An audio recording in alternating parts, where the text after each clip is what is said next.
Al-Mahdi itu menghancurkan kebatilan, mengangkat yang hak, menegakkan yang hak, menghancurkan kebatilan. Karena dia sebagai saksi yang awal dan yang akhir. Itu makanya dia pasti datang, karena saksi kebenaran. Al-Mahdi itu saksi yang membawa kebenaran. Al-Mahdi itu membawa kebenaran, membawa yang hak, menghancurkan yang batil. Wa qul ja'al haq wa jahaqal batil innal batil kana zahuqa.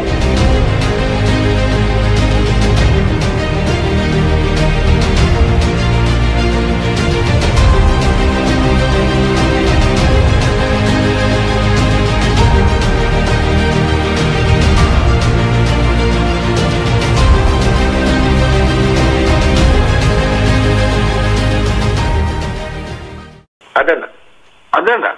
Nah, ini kita bicara psikologi ya. Ada nggak? Adakah tidak barang yang hidup diciptakan dari yang mati? Ada nggak? Bagaimana boleh terjadi atau tercipta yang hidup dari yang mati? Bagaimana penciptaan Adam ini? Nah, tadi Bang Adi tadi sudah jelaskan bahwasanya sebelum Adam diciptakan, Allah sudah lebih dahulu menciptakan Nur Muhammad. Nah, Nur Muhammad ini tajalilah nafas, tajalilah nyawa, ya, tajalilah segala sesuatu bentuk daripada Adam ini, ya, batang tubuh Adam ini. Nah, Allah menciptakan Rabbul Izzati, mentajalikan Adam ini dari bentuknya sendiri. Nah, jelaslah Adam ini terkandung di dalam rahim makulullah, sebagaimana Nabi Isa dikandung oleh Siti Maryam. Tahu Siti Maryam? Tanpa disentuh oleh seorang suami atau seorang laki-laki, tapi Siti Maryam bisa mengalami kehamilan, ya, atau boleh mengandung. Nah, jelas di sini, ya, jelas di sini pembuktian, ya, pembuktian. Inilah bukti bahwasanya tidak ada sesuatu manusia, termasuk Adam, yang tidak dikandung.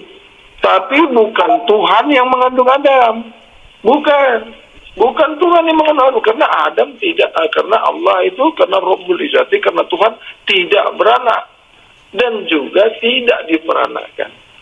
Makna tidak beranak dan tidak diperanakan dalam ilmu ma'rifat sedia adanya.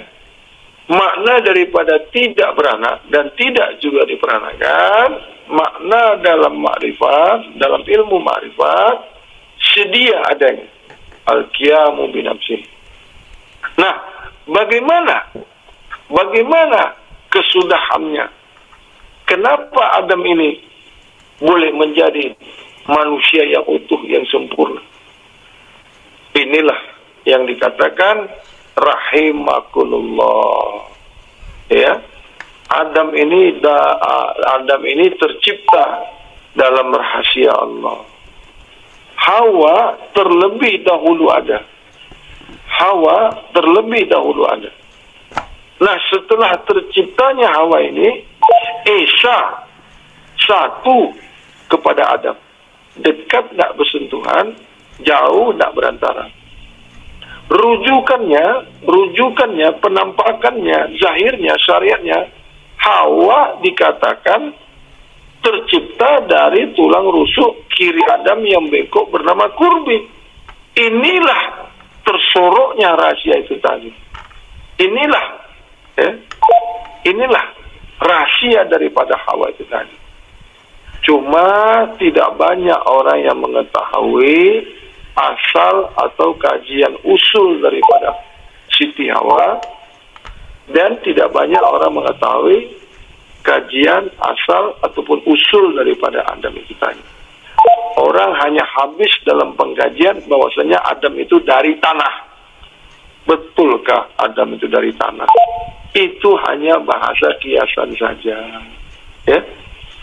Jadi mati pun begitu juga. Apa yang dimaksud dengan kembali ke tanah? Kenapa kita dikuburkan?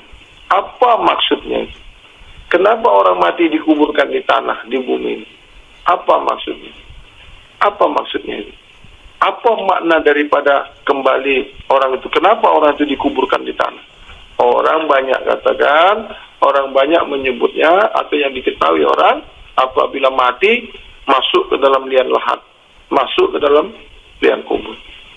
Tapi dari ilmu ma'rifat, orang yang mempelajari ilmu ma'rifat akan paham apa yang dimaksud masuk ke liang lahat. Kenapa dimasukkan ke liang lahat? Kenapa dimasukkan ke bumi? Orang ma'rifat ada yang dikubur, ada yang masuk ke liang lahat. Orang hakikat ada yang masuk ke liang lahat. Orang tarekat ada yang masuk ke liang lahat. Orang syariat semuanya masuk ke liang lahat. Tapi ada orang yang ahli musyahadah atau ada yang mengkaji ilmu nyata, mengkaji ilmu gaib, maka dia pun akan gaib. Ya, dia tak melalui lagi pintu tanah. Karena di dalam dunia ini saja, ruh dengan jasad, ruh dengan jasmani, rohani, ya ketujuh daripada sifat manusia tadi, satu esa, satu ruh dengan jasad, satu ruh dengan nyawa, satu ruh dengan sifat, zat sifat sama-sama kembali kepada Allah. Tak sedikit pun tersentuh kepada tanah, tak sedikit pun tersentuh masuk ke liang lahat, tidak dimakan cacing, tidak dimakan ulat. Karena dari awalnya, dari terpancarnya dari perut rahim ibunya, dari keluar dari rahim ibunya, dia tidak pernah menyentuh tanah. Mula lagi dari dalam kandungan, dari dalam perut ibunya, sampai ke matinya, kita ini tak pernah menyentuh tanah. Kamu dari mulai rahim ibu kamu, sampai kamu nanti persaksian kepada Allah, kalau betul pengkajian makrifat kamu, kalau betul pengkajian ilmu musyahadah kamu, kalau betul pengkajian gaib kamu, kamu tidak akan pernah menyentuh tanah. Dari mulai kamu lahir dan dilahirkan, dewasa, tua, mati, tidak pernah menyentuh tanah. Kalau kamu benar-benar orang makrifat, tidak ada kata mati, tidak ada kata dimatikan, karena kamu bisa mati sendiri. Tidak ada kata mati, tidak ada dimatikan, karena kamu sudah mematikan dirimu sebelum mati. Yang mati itu merasa hidup, yang mati itu merasa tidak mati, yang dimatikan itu merasa ada. Sementara syahadat kita itu, atau syahadat tauhid itu, la ilaha illallah Muhammad Rasulullah. Jadi orang yang la ilaha illallah, gaiblah, satulah ruh dengan jasad, satulah rohani dan nurani. Inilah yang dipanggil inna lillah wa inna ilaihi rajiun. Inilah kajian inna lillah wa inna ilaihi rajiun. Ruh jasad kembali kepadaku. Gaib namanya. Karena di dalam perut ibu kamu juga, di dalam rahim ibu kamu juga, kamu gaib. Tidak satu pun orang yang bisa melihat kamu. Di dalam alam fana ini juga, kamu harus merasakan diri kamu itu gaib. Kenapa? Jangan sampai ada diri kamu. Jangan sampai ada penglihatan kamu. Jangan sampai ada pikiran kamu.